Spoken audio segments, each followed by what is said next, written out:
What do you want to be when you grow up, Olivia? An astronaut. I want to be a fashion designer. A basketball player. I want to be an actor. A doctor. A teacher. A chef. An artist. What do you want to be when you grow up? A mermaid. Do you know what a computer programmer is? Yeah, no. No. No. I think it's something that has codes and is able to decode a mystery. I think that they... Wait, what? Computer programmer? No. Nowadays, just about everything requires some form of programming. So, what is it? Programming is basically explaining to a computer what you want it to do for you. When you're programming, you're teaching possibly the stupidest thing in the entire universe, a computer, how to do something. Programming is one of the only things in the world that you can do where you can sit down and just make something completely new from scratch, you know, whatever you want. It's really not unlike kind of playing an instrument or something, or playing a sport. It starts out being very intimidating, but you kind of get the hang of it over time. Coding is something that can be learned, and I know it can be intimidating. A lot of things are intimidating, but what isn't? A lot of the coding that people do is actually fairly simple. It's more about the process of breaking down problems than, sort of coming up with complicated algorithms as people traditionally think about it. Well, if it's fairly simple, why aren't there more of us doing it? Over the next 10 years, there will be 1.4 million jobs in computer science, and only about 400,000 grads qualified for those jobs. That's a shortage of 1 million people. So, how do you start?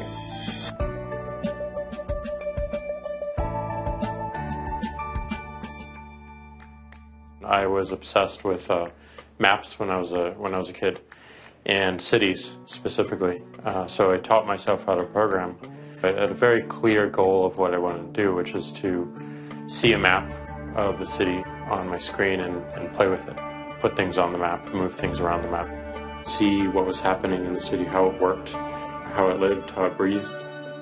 The best early thing was actually using software to decide when the classes in my school would meet, and that put me in a position to decide which girls were in my class. The first program I wrote asked things like, what's your favorite color? Or how old are you? I first learned how to make a green circle and a red square appear on the screen. The first time I actually had something come up and say, hello world, and I made a computer do that. It was just astonishing. When I finally learned a little bit of programming, that blank wall resolved into a bunch of doors, and you open them, and finally you start to open enough doors that the light comes in. And to me, a finished program is like a structure filled with light. All the corners are illuminated. You understand the structure of it. It's a really serene feeling to have completed that.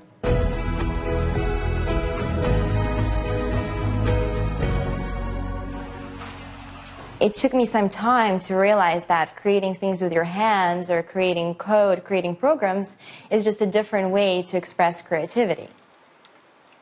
I think right now there's a big emergence of the culture of making. People who make their own scarves and hats, people who write their own apps. Now it's just limited by your imagination and sort of what kinds of ideas what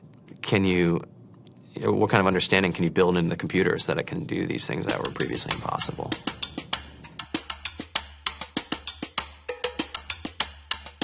All great things are built in teams when you collaborate with other smart people.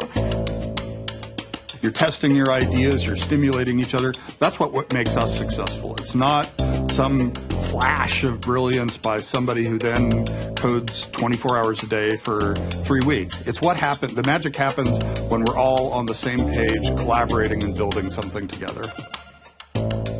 There's a much greater need in the world for engineers and people who can write code than there will ever be supply.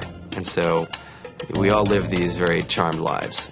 To get the very best people, we try to make the office as awesome as possible.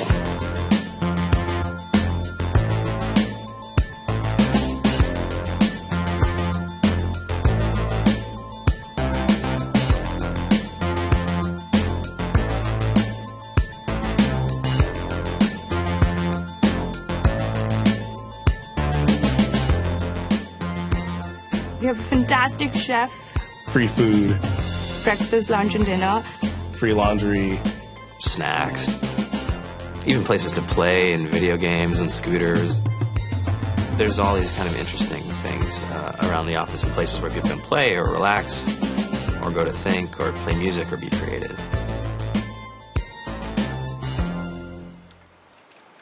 I went on the Bureau of Labor Statistics for the United States, and there's about a third of the pie that's all the things you would expect. It's they're working in the government, they're working in typical technology jobs, but then like the rest of the pie, it was the majority of the pie, just split down into these little teeny slices of every industry imaginable. And what it is computers are everywhere. You want to work in agriculture?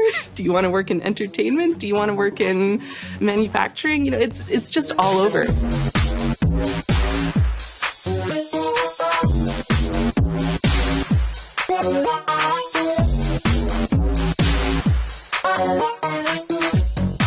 Here we are, 2013. We all depend on technology to communicate, to bank, information, and none of us know how to read and write code. So you guys, what else? Who else has an idea of what we can change with our programming? What else can we do? Tiffany?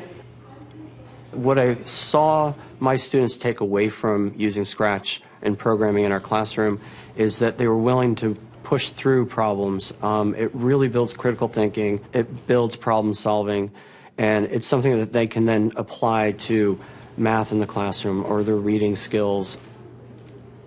We integrated science with this programming, and I saw my scores go up 30%. When I was in school, I was in this after-school group called the Whiz Kids. And when people found out, they laughed at me and, all these things. And I'm like, man, I don't care. I think it's cool. And, I'm learning a lot. And some of my friends have jobs. It's important for these kids. It should be mandatory to be a citizen on this planet, to read and write code.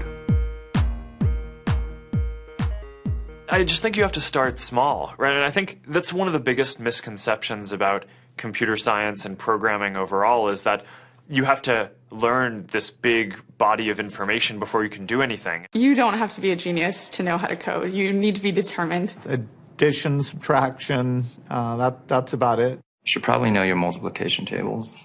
You don't have to be a genius to code. Do you have to be a genius to read?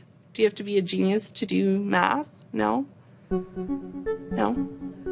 I think if someone had told me that software is really about humanity, that it's really about helping people by using computer technology, it would have changed my outlook a lot earlier. Whether you're trying to make a lot of money or whether you just want to change the world, computer programming is an incredibly empowering skill to learn. To be able to actually come up with an idea and then see it in your hands and then be able to press a button and have it be in millions of people's hands. I think we're the first generation in the world that's really ever had that kind of experience. The programmers of tomorrow are the wizards of the future. You're going to look like you have magic powers compared to everybody else.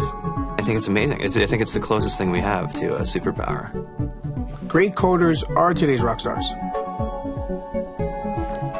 That's it.